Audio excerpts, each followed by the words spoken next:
Ito nung kaibigan ko Yeah, parang ang ganda nun na paano kung yung gusto mo, gusto rin ng kaibigan mo?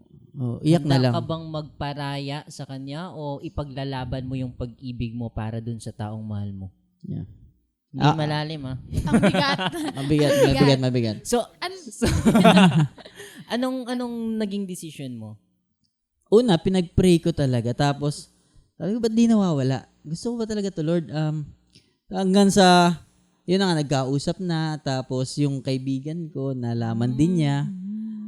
Tapos, yes, nagkaalaman. Tapos, nagkausap din kami ng kaibigan ko.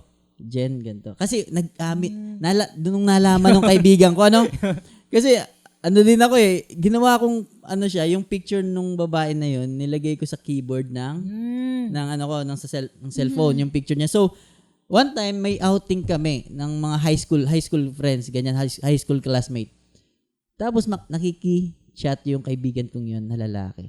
Tapos sabi, pa-chat nga dyan. Tapos, di ko alam yun picture nga pala niya, nung babae, yung nailagay ko. Tapos, di ko alam yun.